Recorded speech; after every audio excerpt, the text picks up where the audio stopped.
going into my basketball. Every time I rock, man, this is how we rap and raw. Peace to my man, now we got the camera out. Every time I spit it, cross over the... All right, hello everyone. This is Josh, also known as Yashu, and you're just tuning into episode 68 of the TLOY Talks podcast. You know, you're gonna get this like on all platforms: Spotify, Apple Podcasts, YouTube, Buzzsprout, much more, and all that.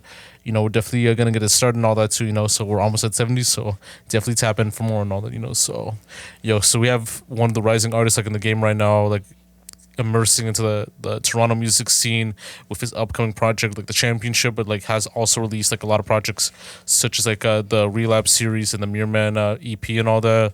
You know, I have my guy Young Wazi with me today. You know, how are you doing today, man? Good. Nice to meet you. It's great to be here. For sure. So like usually with your name, is it usually just like Young Wazi or just like Young like Wazi, stuff like that? It's actually Young Wazi. Like Wazi is short for like Waziri. It's like a title. So Wazi is just like short, like what my boys call me and all that. Yeah, man. Yeah, I've been like checking in with like some of the stuff and all that too. You know, like I was like listening to the Relapse series and all that, and it kind of has like a very like unique vibe, like in terms of like the whole like SoundCloud like wave and all that too. Yeah. So you kind of see like a bit like within like the new underground versus like the old underground and all that too. So I definitely see like this like unique mix and all that, and you know just reading like your past like interview you know, doing like Steel Pen and all that being like playlisted like on Spotify's like Naija Bar's like playlist. It's like very amazing to see like even with the whole like Nigerian rap scene and you know immersing it into like another level here and all that, you know. So yeah.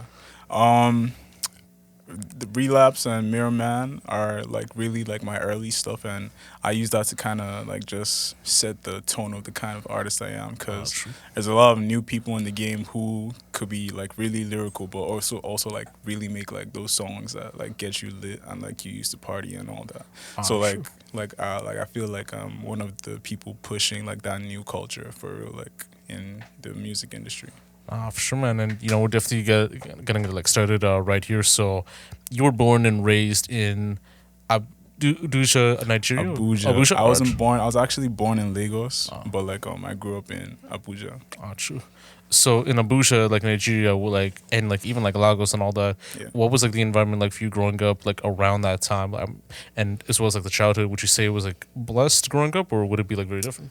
I would say like growing up in Lagos, like before I moved, was kind of Lagos isn't really like the kind of place. It's a big city, but it's like a small city at the same time. So it's like it's really I don't remember a lot of it, but it wasn't really as as turned as Abuja was, because like I was a kid, wasn't going out as much. But then when I moved over to Abuja, that was when I was like maybe 7 or 8. Like I had like started making more friends, like just being more outside more.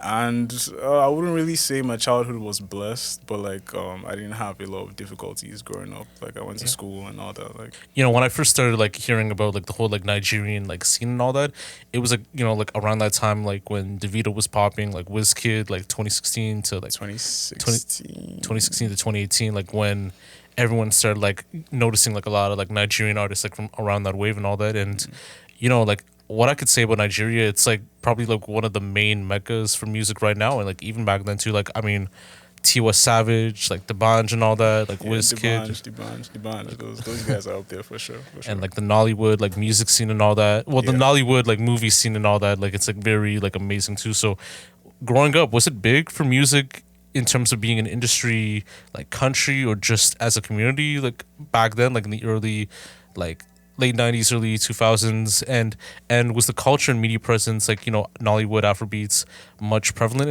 in reaching the worldwide back then as previous as to what it is like right now and all that?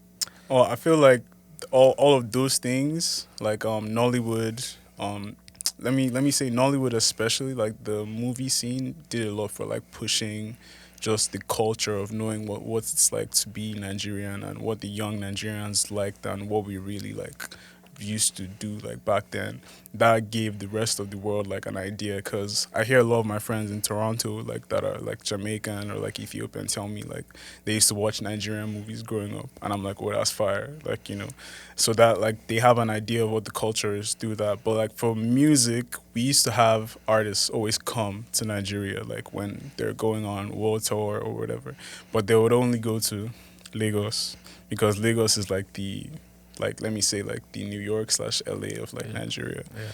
Whereas like where I grew up is more like the Atlanta, where like the like it's just more young people out there like doing their thing. Like that's, and like the culture like only shifted recently, and we started seeing like more people like come out of that city, Abuja. Yeah.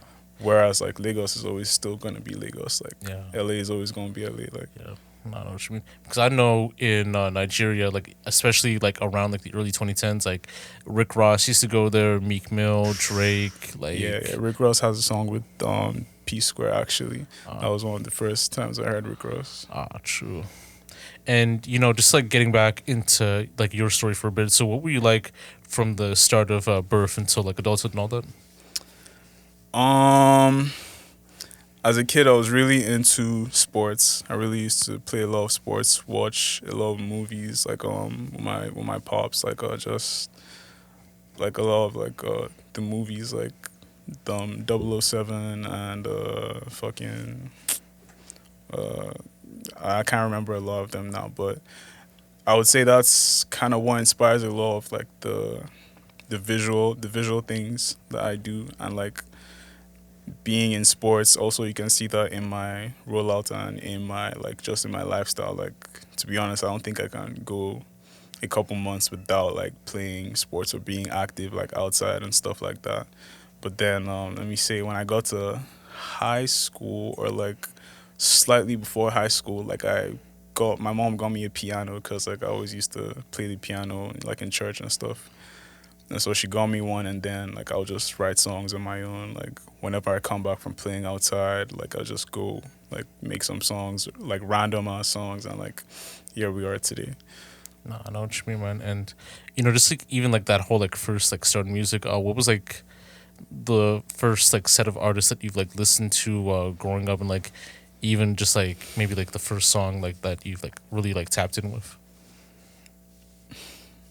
I feel like rap music, or like just music in general. Just like music. Well, yeah, music in general, and then maybe like rap music to further on like with the story of your career and all that. So Okay. Well, honestly, I didn't really listen to any Nigerian music growing up. Not a lot of Nigerian music, because a lot of the music back then in Nigeria was crazy. Like they used to talk crazy, and like my parents wouldn't really let me listen to that kind of music because they used to talk crazy. But then there was a few artists that like would break through like the radio, or like they'll break through to the point where your parents know those songs, or your parents are okay with those songs playing.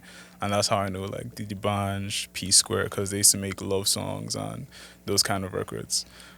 yeah. But like for rap, I think I heard Rick Ross first, and then my older brother used to play a lot of Lil Wayne and Jay-Z, but I wasn't really into rap at first. Like I would listen to the Jay-Z's, and like I would just play it like while I'm doing something, while I'm in the gym, or while I'm like drawing or whatever. Like, but I think I heard Dedication 4, like the mixtape Dedication 4, when I was in like 7th grade, and that really like changed like how I viewed Lil Wayne. Like, cause I felt like that was a point where I started to understand like how someone is putting together a song, and like, oh, this is a bar, like, oh, he just said that, like, and stuff like that. Nah, 100% too. Yeah, like I remembered, I think when Dedication 4 hit, which was like I think like 2012, 2013, I was like probably like in high school and all that, just enjoying life, you know,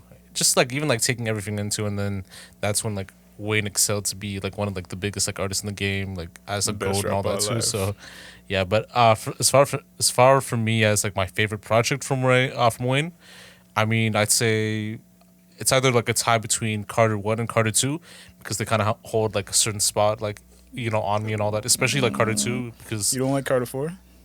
Carter 4 was good. Like Or Carter 4 was 3? like Carter 3 was amazing too, but like Carter 2 was like, was like probably like the best like version of Wayne that I've heard. Like even within rapping, like the dedication mixtapes are like very amazing too and all that. I know like a lot of people like rave like Carter 3 and all that, just like with the start with an auto tune, within the creativity, within the style. But Carter 2 was like, Wayne was like a beast back then, like Money on My Mind, Hustler Music and all that too. Shooter, like those were like dope songs to like even like bump the whip to and all that. Just kind of give like a glimpse in that sense too. Earthquake, which is like I think on Carter 1, like it had like Jazzy Faye's vocals and all that. That was like also like a dope song that was like very like amazing in that sense too. And then like Miss My Dogs as well too. So I think something Wayne like really has is just the way like he can give us different eras and still have like his sound through like those different eras is crazy. It's crazy. no, for sure, man. And we mentioned like earlier that you've moved to Toronto like 4 years ago, like correct, Yeah. and all that. So like when you moved to Toronto, which was like I'm assuming between like 2019, 2020, like what was like that transition like from moving to like one country to another and adapting to like Western culture, as far as like the culture, the attitudes, like much more and all that. I would say it wasn't that hard for me to adapt, like, to make friends, like, in Toronto, like, at first, because I've met people from, from other, like, Western countries before, like, I've traveled, like, some of my cousins used to live, like, outside and stuff like that, but when I came here, like making friends wasn't really hard because like I said, like I stay active, so like I'm going out playing sports, like I meet people, oh there's a motive, like this was happening, like this, and that's kind of how the city I grew up in was too. Like as long as you're outside, you're more likely to be able to just socialize with people and Yeah, no, I know what you mean. Like, I know, like, you've already explained, like, how you got into music and, like, rapping through, like, the previous interview and all that. Yeah. But I want to, like, dive deep into the producing and all that. Like, how did you, like, get into it? And, what was, like, the year that you first started off to make, like, your beats in a sense? The first time I made a beat was, like, 2017. Like, I got FL Studio on my laptop through my friend Danny. Like, shout out Danny. He told me how to make beats over Skype, like, actually. And at first I was playing just with, like, putting the random sounds in, and like the beats could have a little rhythm, but the sounds I was using just weren't like, they just weren't sounds that you should be using for beats. These are like default sounds like for pop and other stuff. But what Danny did was he showed me how to basically put in trap sounds, and he gave me this Metro drum kits. I'll never forget it. So he showed me how to drag sounds in and just like, and what sound is what, like, oh, this is a snare, this is a hi-hat, this is this. And then everything else came after, but as soon as he showed me that, I felt like for the next week, I was just making patterns with good sounds and hearing like, okay, like, this is bouncing, like, this is bopping, like, and that was in 2017 on my laptop, like, this HP laptop that I had. Really old computer, slow, but used to get the job done. Oh, true. I know, like, with, like, a lot of, like, production gear and all that, like, a lot of people use, like, like, MPC 808s and all that. They use, like, I think, Sonata, like, at times and all that, like, Fruity Loops as well, too. Uh, a lot of good like production like sounds and all that, gears and all that. Others use like certain like piano keys like attached to the 808 too and all that. So Yeah, true. it kind of gives like like different styles and like different like sets and all that. Some people do like arranging within like horns and stuff like that too, and kind of gives like an amazing vibe. So yeah, like it kind of depends. So like, which do you prefer, like Pro Tools or like FL or like anything else in a way? For like plugging in like a keyboard and stuff like that, like I used to play instruments like as a kid too, like I mentioned, but I never really used to use. I knew what different instruments there were, and like what this sound is. Like if I hear a sound in a song, I know, okay, this is a steel drum. I know this is a piano. This is a like horn, brass, whatever. But I used to find those sounds inside FL Studio, and that's kind of why like I stick to FL Studio, because like almost every musical instrument I can think of is in there, or I could make something sound like something else that I wanted to sound like, per se.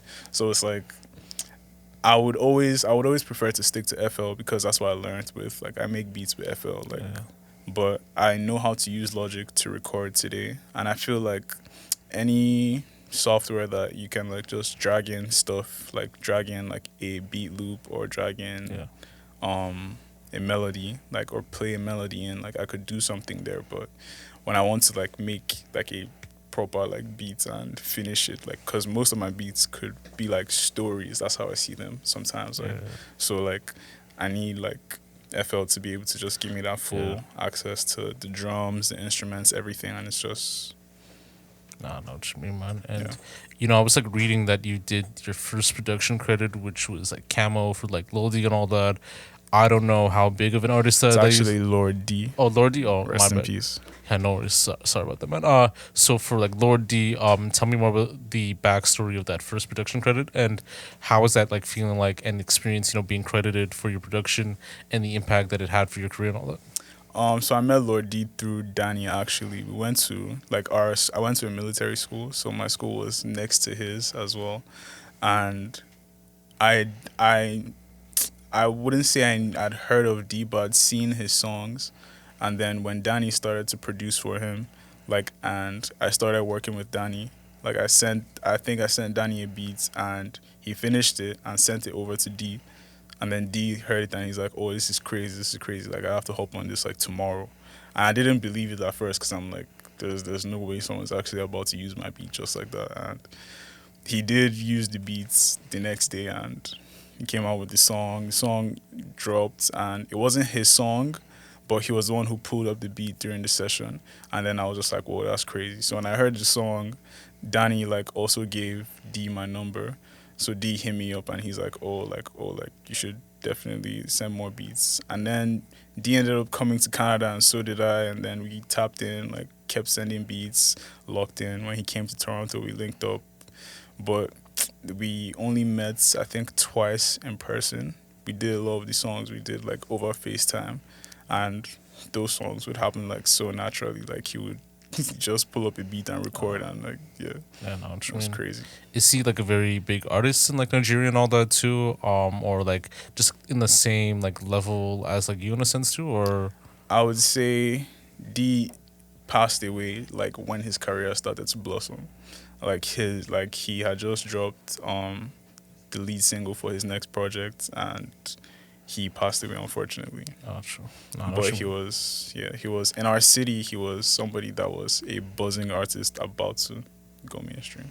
Yeah, rest in peace to Lord D and all that, you know, Rest and in you peace, know, Lord definitely like plugging like some music from there for like people's stats to like tap in and all that, you know. So yeah. To get back more onto your story right now, like what's like a creative process like when making music and producing, and what would like a day in like making or like producing music be like for you? I have like different processes depending on what I'm trying to create. Like, I feel like a lot of the times where I just let my spirit lead and let me end up making something. Those kind of ideas end up being like the craziest and like they give me the best vibes. But I have certain processes that I have to kind of follow if I want to make something particular. Like, let's say when I was working on the first Relapse, I didn't know what that process was, and when I was working on Mirror Man, I didn't know what the process was. But now I know how to make a song for Relapse now. So I've made Relapse 2, and that process like is something that's like more with I need to have people around me. Like, the room needs to have different people, different vibes, like, just so when I'm making the beats, I'm watching someone and their reaction might not be something, or I might add something and they react a certain way. And most times I add things like experimental things just to see how people would react.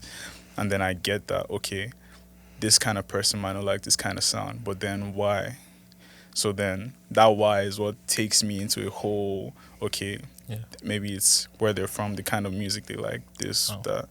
Then, so I would say like my process for like, let me say my process for the championship that I have like confirmed is I would usually start making like a slow beat. Like, I make a really slow beat or a fast beat and then switch the tempo to hear like the both sides of it and hear what side exactly would give me the best out of what I'm making. And I always start with the drums, because the drums are literally the foundation of the song. So if a fast drum pattern slaps slow,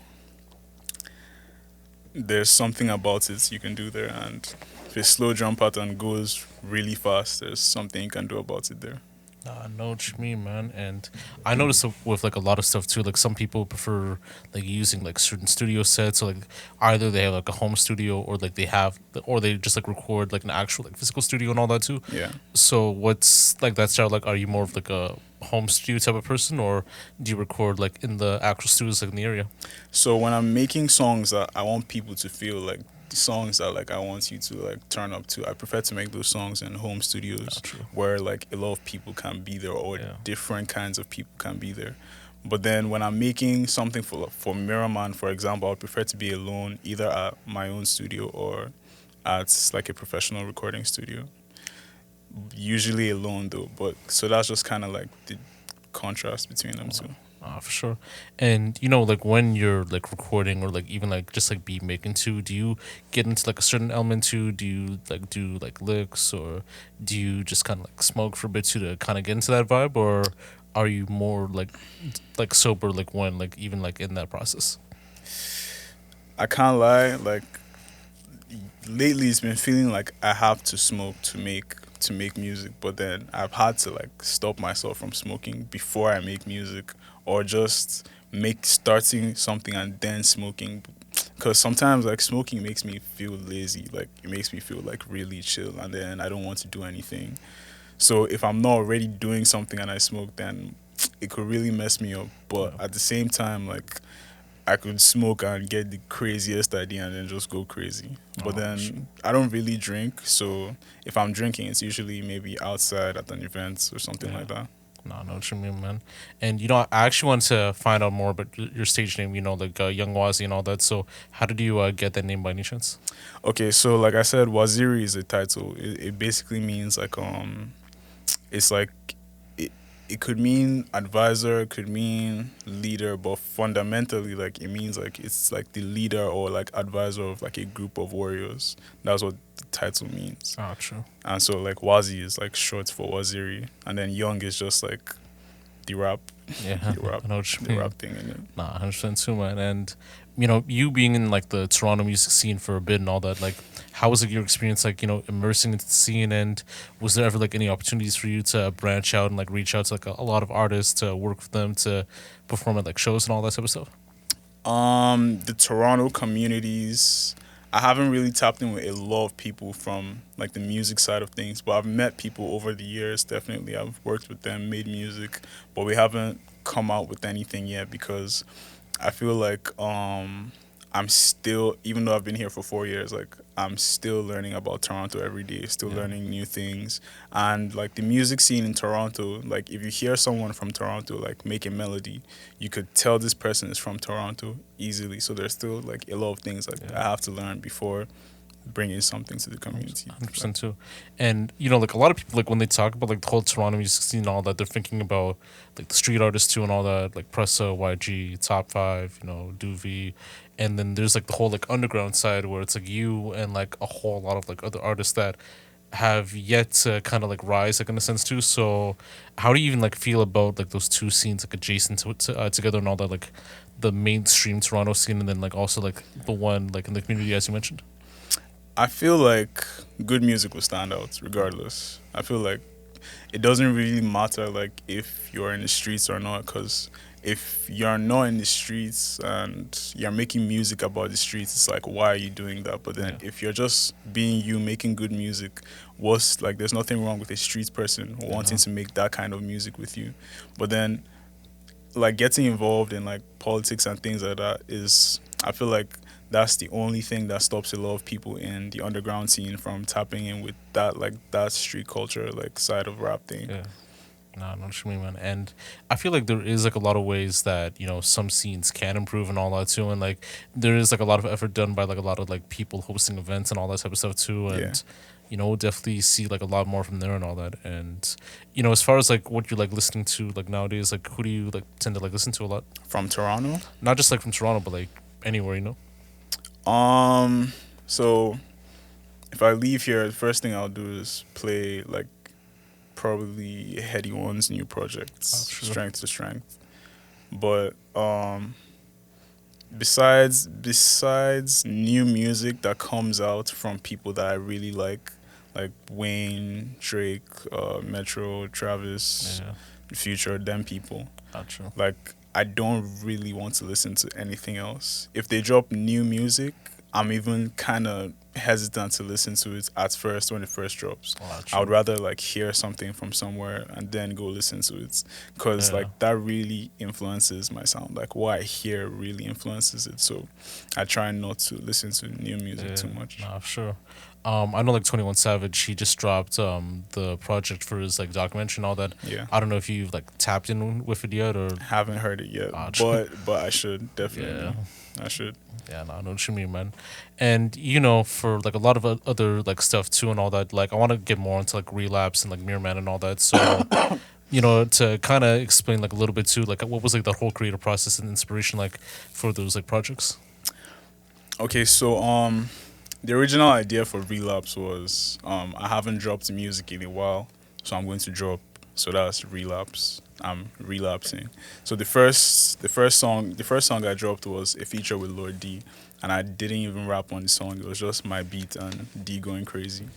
And then I'd done features and stuff like that for people because like my friends knew I rapped and all that, but I hadn't put any rap song out because I was still learning about like the pushing the songs and getting the songs out there and all that. But Relapse happened because I didn't drop anything throughout 2020. So I literally dropped 4 songs, and it was basically supposed to be a capsule. So the cover is like a capsule with the hand, and the hand has the 4 songs in it, or the capsule has like Yeah. the 4 songs in it, as like a capsule would have. Yeah. And then I already had Mirror Man by then, but Mirror Man was really supposed to be a beat tape. I think this is the first time I'm saying this. It wasn't supposed to be like, I wasn't supposed to rap on any song on Mirror Man. I was supposed to really produce a project, kind of like something Metro would do. But then when I had made all the beats and I heard the direction and I knew I wanted it to go in, and then D passed away. Oh, true. D was supposed to do a lot of the rapping on Mirror Man, but he couldn't. So I took it upon myself basically to make the songs I wanted to make and all that and all that. Yeah. And something really crazy about Mirror Man, the track list is literally D's name, Lord Dush, in order. Oh, true. I know what you mean, man. And when I was like checking out like the whole like Relapse projects, there's like I think like for Relapse 2, there's like 2 versions. Like I think the original one, and then I think there was like some sort of like slowed and like chopped and screwed one. Yeah. So like what was like the difference like from like that other project from the first 2 projects, like Relapse 2 and then Relapse 2, like I think something else. Okay, the after party, I think that's what you're talking Yeah. about. Okay, so Relapse 2 was Relapse 2, The Monster You Made. That's letters to all of the girls who did me dirty. Like, and all the songs on Relapse 2 like are about true stories, but they're on the most turned beats. They're on, so like it's not like you're not turning up, but it's real. The music is real. The music is real, but like you're going to have fun to it. So it's kind of like the people that the songs are about, when they hear it, they can't help but like it. That was kind of what I was trying to do with The Monster You Made, and I was showing them that this is the monster they made, and I'm going to pour out everything like I did in those Sure. songs. No. So the after party is like so Relapse 2 is supposed to is a trilogy. The Championship is the final chapter of that trilogy, and the after party is really a prequel. Is really supposed to it's how I felt before I made The Monster You Made. So that's why all the songs are slowed, and they make you feel some type of way before anything, before even you hear the lyrics. Like the beats and everything slowed with more reverb on them. Like it just sounds like an after party, like you're in the bathroom at an after party, or like you just got super geeked and like you're in the bathroom looking at yourself like, why did I do this? Like I want to go home. Like that's really the vibe I wanted you to feel. And then the Championship is like just closing all that out, like the I would say the championship is a super finished relapse to the monster you made. Like the monster you made, but times two, basically. Nah, for sure, man. And what can like fans and like listeners like expect like in that sense too, just like even with that styling for the project for the championship and all that. And is there like a release date for it that's gonna come up? Yes. I'm going to give the release dates this week. I'm not sure when this is coming out, but I'm going to drop the release date this coming week. All right, bless. So I think, yeah, and we should be done by like around that time and all that, like later on in the new week, and we'll definitely speak more on that later on. But yeah, just to even like speak. But yo, pre-save the championship right now. Nah, for sure, man. So with like a lot of kids like nowadays too, like tapping into music like more and more often, like with various like new platforms like Spotify, Apple Music, what else, like Google, YouTube. Like there are like a lot of people like around the world that want to find like new artists and all that. They don't want to like listen to the same like top 10, top 40 artists like every other time and all that, like in that sense too. So for you, like who's like on the rise, who's about to make this like big move, like whether it's like even from songs from the championship or like from other like past projects, like name 3 songs in your catalog that you would recommend for any person that has like not heard about you before, that would like to know more like about you, like in that sense. 3 songs. Okay, I'll say that's kind of hard, I can't lie, because it depends on what you're looking for. So if you want songs that are like super party, super turned up, like you should listen to Relapse, like that series. Like even though there's so slow songs on them, like if your vibe is like turning up, getting geeked, whatever, like then Relapse is what you would like. But if you're more of like a music person, like music, you like instruments, you like bars or lyrics or things that will make you think, then I would say you should listen to Mirror Man. And those are 2 like projects that are on like streaming. Oh, sure. But then for the third set of people, I would say like these are people who maybe like the underground a lot or music that's not popular. Then you should look at my SoundCloud and YouTube. You see at least 3 projects there that will make you definitely understand that there's still like hip hop is still alive and the underground is real, like and all that. Like I know what you mean. And but I'm still thinking like 3 songs. Like okay, I would say if you like to turn up and like to party, wait for the championship. The first song, Blast Off or She Got a Man, those 2 songs. Then on Mirror Man, I would say you should listen to Reflections or like Old Money. Then if you like boom bap, hip hop, like real rap shit, then I would say you should listen to Free Agents on SoundCloud, YouTube. Sure, man. I understand too. And we just have like these like last few like questions for a bit too. So like just with everything going on in like life and all that, do you ever have like any regrets, or do you regret nothing in a sense? Nah, I have no regrets. I just keep it pushing. Just keep it pushing. For sure, man. And like aside from like the championship like project that's about to like release soon, like what do you have like in store for like 2024 in terms of other music, events, showcases, like everything else too and all that? 2024, I'm going to be live a lot. Like you're going to see me a lot, like at a lot of events. Even if I'm not performing, I will be there, and like you would know, like I'm there. But music coming up, I'll say bangers, like songs, mad songs are coming out. My next project might be the Friday Night EP, but I don't want to confirm it because Mirror Man 2 like is a finished project that I still want to put out, but Friday Nights will most likely come out first. So I'd say like just lock in and just keep watching. 100p, man. And do you have any like closing remarks you'd like to say before we go to like the freestyle and all that? And where can they like find you like on social media and all that? On social media, my Instagram is at Young Wazi, so that's at YOUNGWAZ1. Twitter is at Young Wazi, like YOUNGWAZI. So yeah. All right, for sure, man. And we're Oh, gonna and get YouTube on Apple Music, Young Wazi. for sure, man. And we're gonna get into like the freestyle right now. We have probably like one of the best beats that we could ever use for this one too. And I'm gonna step out. He's gonna step in. He's gonna kill it. He's gonna drop like a fire freestyle for a bit too. So stay tuned. Come on now. Yeah, hey, yeah.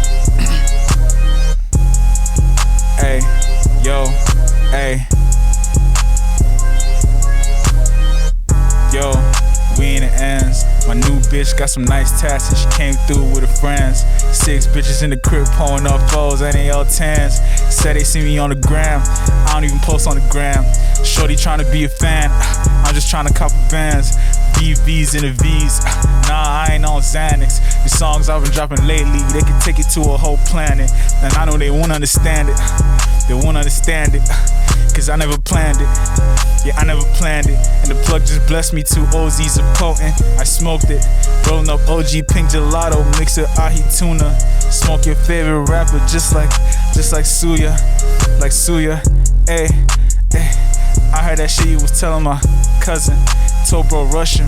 Took that shot, it was hot and Russian. No Robitussin.